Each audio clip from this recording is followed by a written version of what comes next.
Sir, the other most important point is we are creating a top heavy administration.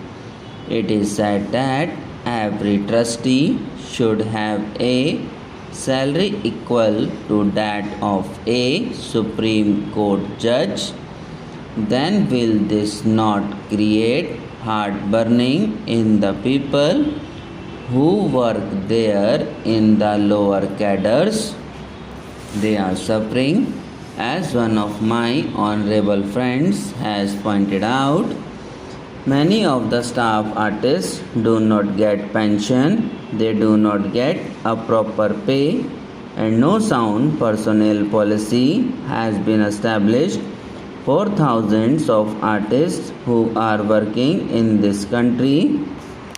How can you preserve the cultural heritage of this country? These are fundamental and basic questions.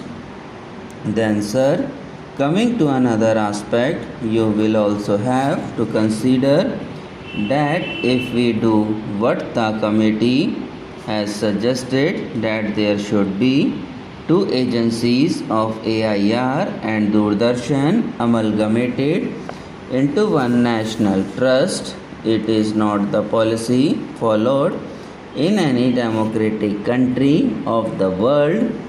What I have quoted is found in the book here. Two separate organizations are functioning everywhere. When today we are thinking of restructuring the mass media, why not conceive of two national trusts? What is the difficulty? The question is not that of finance.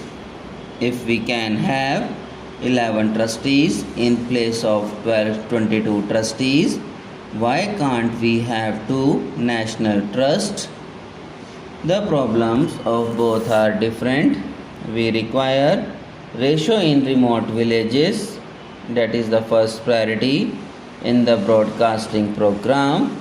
This must be taken into consideration because in remote villages they do not see a newspaper. What the national events are, they learn from the radio. So this must be given wide coverage.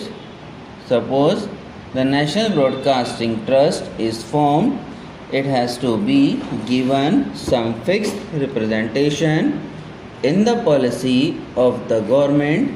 These things must be given consideration.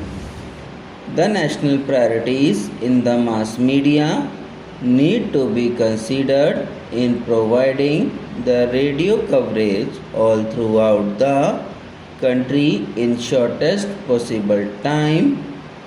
And then about television, I see, sir, that we have not been following a very consistent policy. On the one hand, for the benefit of the backward areas, the tribal people, we wanted community television centers to be set up, but then the old centers are closed and the new are opened.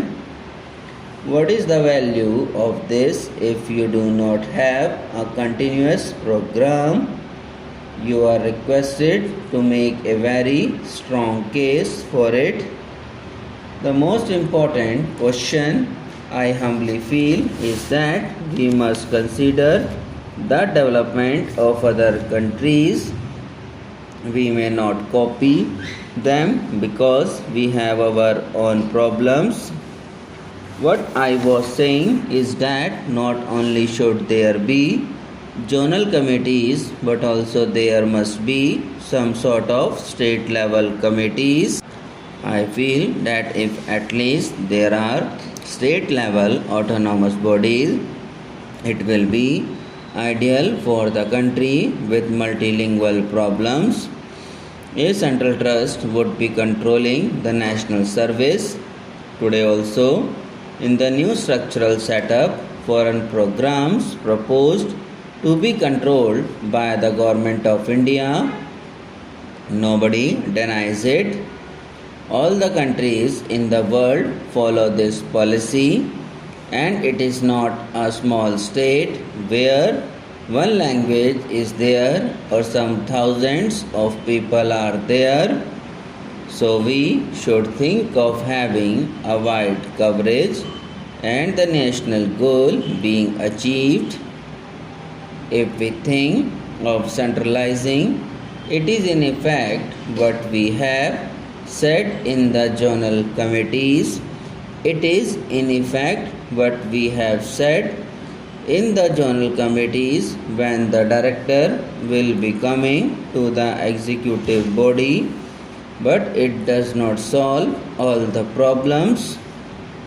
Sir, as pointed out by my friend, I say with all humility that a language expert in a station like Cuttack has not been appointed for the last 5 years. How can it develop the language? How can it develop the local language? These are very fundamental questions about television. I must say that if one goes to other countries of the world, one finds how far television has developed and progressed there. Even in Pakistan, we know the people of day in and day out view the television of Pakistan. Can we not think of some bold programs? Should we only think of autonomy? And with a begging bowl, this autonomy may be held a peace until the man with right earnestness and devotion becomes the chairman or trustee. It cannot create a new vigor and sense of responsibility by only introducing trusteeship. Things cannot improve. Pious wishes are there. There is a proverb, if wishes were horses, beggars would ride. This is our position. I strongly feel that there must be two separate trusts, one for the All India Radio and the other for television. And the third thing is that not only at the zonal level but also at every state level there must be a committee so that we can decentralize and look into the development of the regional languages and promotion of the backward region for the greater national goal. These are the most important points. The way the trusteeship is selected is another thing which I do not understand at all. Subscribe now and press the bell icon. Never miss an update.